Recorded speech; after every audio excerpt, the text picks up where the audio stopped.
Vous êtes endormi, complètement absent, la bouche ouverte, sans doute en train de ronfler, sans la moindre conscience du monde autour de vous. Vous êtes, par toute définition biologique, sans défense. Maintenant, imaginez que vous n'êtes plus dans votre chambre. Vous êtes sous une tente, une simple toile de nylon, ridiculement fine, qui vous sépare d'une forêt pleine d'animaux capables de vous tuer en un instant s'ils le voulaient. Lions, ours, loups, léopards, des créatures qui entendent battre votre cœur à travers une clairière, qui vous sentent à des kilomètres et qui voient parfaitement dans le noir pendant que vous dormez les yeux fermés. Et pourtant, vous vous réveillez le matin. Toujours. Pourquoi? Avant d'aller plus loin, si ce genre de sujet vous intrigue, abonnez-vous à la chaîne, laissez un like et dites-moi en commentaire si vous avez déjà dormi en pleine nature. Ça m'aide énormément et surtout, ça me motive à creuser des sujets comme celui-ci. Maintenant, entrons dans le vif du sujet. Un humain endormi, c'est juste de la viande lente, silencieuse, incapable de se défendre ou de fuir. On pourrait penser que les prédateurs rôdent autour des campements chaque nuit, comme dans un buffet à volonté. Mais non, presque jamais. Et la raison n'est pas unique. Ce sont plusieurs explications qui s'empilent, toutes plus fascinantes les unes que les autres, et qui dessinent une sorte d'accord invisible entre l'humanité et le monde sauvage. Un accord plus ancien que la civilisation, plus ancien que l'agriculture. Premier point, vous êtes terrifiant. Pas vous en particulier, bien sûr, mais l'espèce humaine tout entière aux yeux des prédateurs. Sur le papier, pourtant, on est plutôt mal équipé en tant qu'animal. Pas de griffes, pas très rapide, pas particulièrement fort pour notre taille, et incapable de bien voir la nuit. Et pourtant, une étude de 2019 menée par des chercheurs de l'Université de Californie à Santa Cruz a révélé quelque chose de frappant.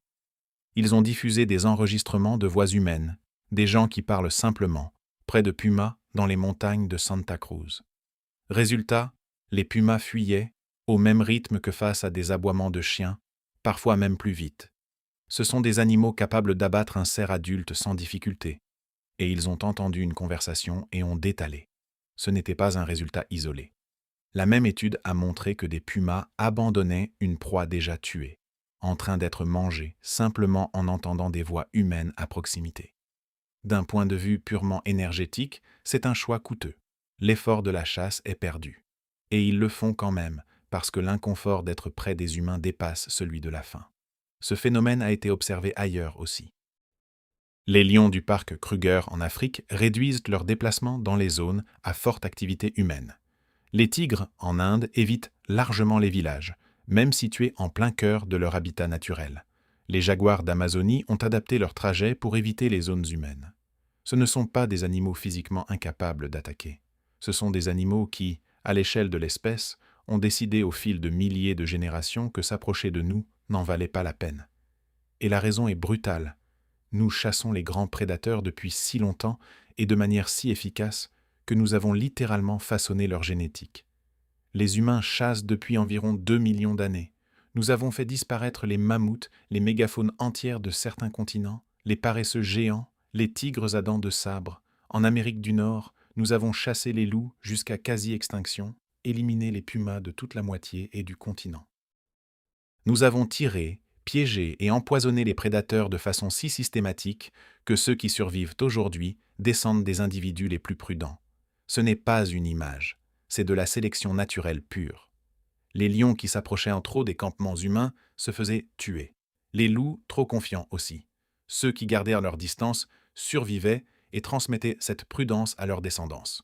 Génération après génération, cette prudence est devenue biologique, un instinct, une alarme ancestrale gravée dans le système nerveux de chaque grand prédateur qui partage aujourd'hui notre espace. Deuxième point, votre odeur. Vous ne réalisez sans doute jamais à quel point vous sentez parce que vous êtes toujours entouré d'autres humains. Mais pour un prédateur dont le nez est de 10 à 100 000 fois plus sensible que le vôtre, vous émettez un signal chimique énorme, détaillé et profondément étrange. Les ours ont un odorat estimé 7 fois supérieur à celui d'un chien de chasse. Les loups détectent des odeurs à près de 3 km dans de bonnes conditions.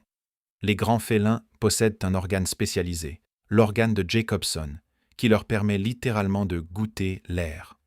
Face à un humain endormi, ces animaux reçoivent un flot d'informations olfactives, et une bonne partie de ces informations est tout simplement fausse.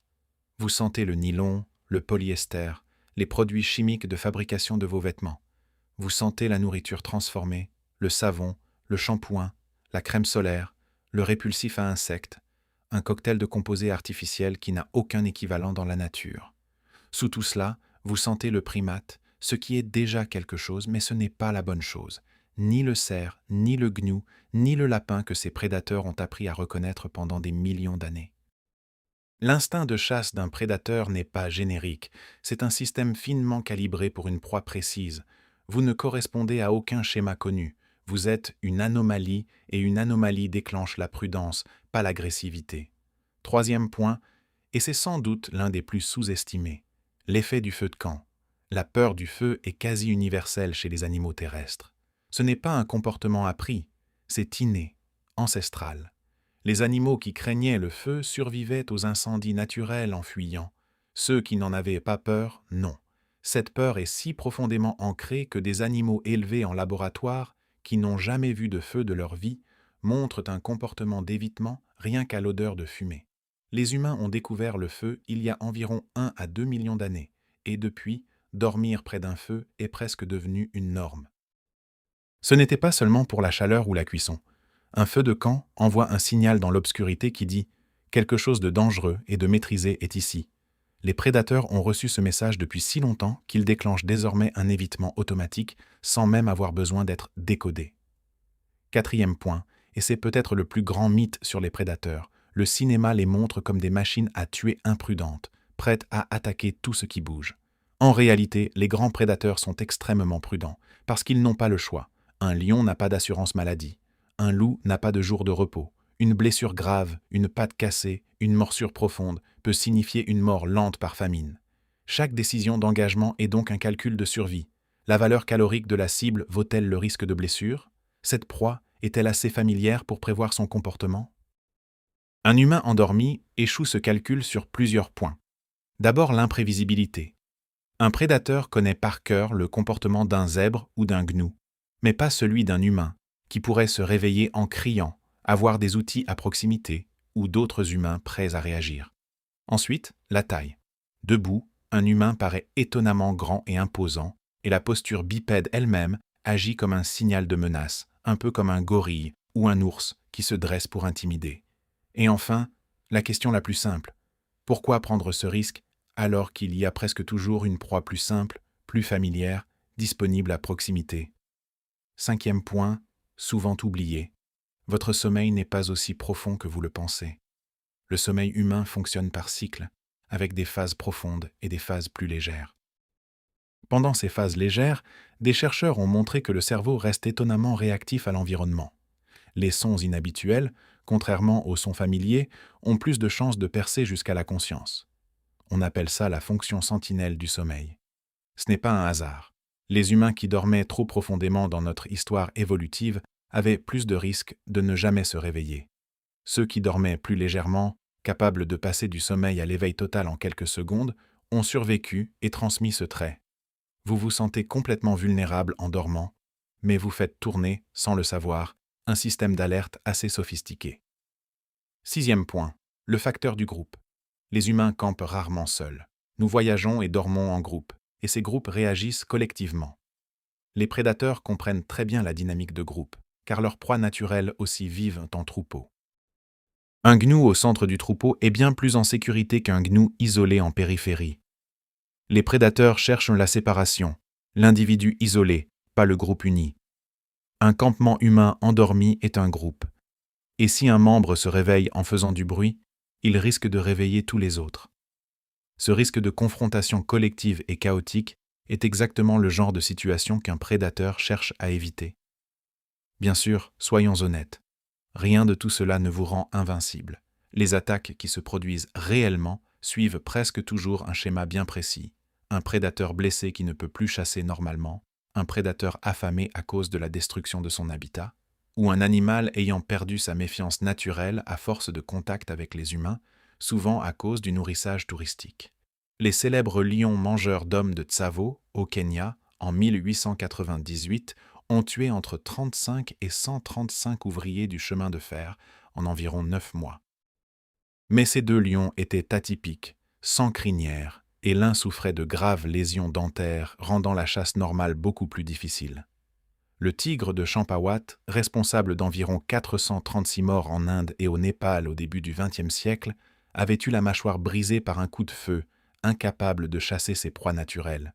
Ce ne sont pas des comportements représentatifs, ce sont des exceptions créées par des circonstances exceptionnelles. La règle tient presque toujours quand l'écosystème est intact, le prédateur en bonne santé, et que les humains n'ont pas brouillé les signaux naturels en laissant de la nourriture accessible ou en s'approchant trop près de la faune. Et voici le point le plus vertigineux de tout ce sujet. Nous avons rendu le monde naturel si effrayé de nous que cela provoque des effets en cascade sur tout l'écosystème. Cette même étude de Santa Cruz a montré que quand les pumas évitent les zones humaines, les cerfs y subissent moins de prédation, leur population augmente et ils surpâturent la végétation. Pendant ce temps, les prédateurs de taille moyenne comme les coyotes ou les renards s'éloignent aussi des humains, ce qui laisse les populations de rongeurs exploser. Tout se réorganise, simplement parce que nous sommes là, parce que la peur que nous avons générée pendant des millénaires se propage à travers tout l'écosystème comme un signal. L'animal le plus dangereux de la planète est celui qui a maîtrisé le feu avant tout le reste. Celui qui façonne les écosystèmes non seulement par ce qu'il mange, mais par ce qu'il empêche les autres de manger. Celui qui dort léger, voyage en groupe, et porte dans son ADN 10 000 générations de survie réussie. C'est vous, c'est ce que vous êtes. Alors, la prochaine fois que vous serez sous une tente, au milieu de nulle part, à écouter les bruits de la nuit derrière la fine paroi de nylon, et que vous sentirez cette petite pointe d'angoisse ancestrale, sachez que c'est normal. C'est ce qui a gardé vos ancêtres en vie. Mais la chose dehors, elle ne va pas entrer. Elle sait très bien pourquoi. Si cette vidéo vous a plu, n'oubliez pas de vous abonner, de liker et de laisser un commentaire. Ça compte énormément pour la chaîne. À très vite pour la suite.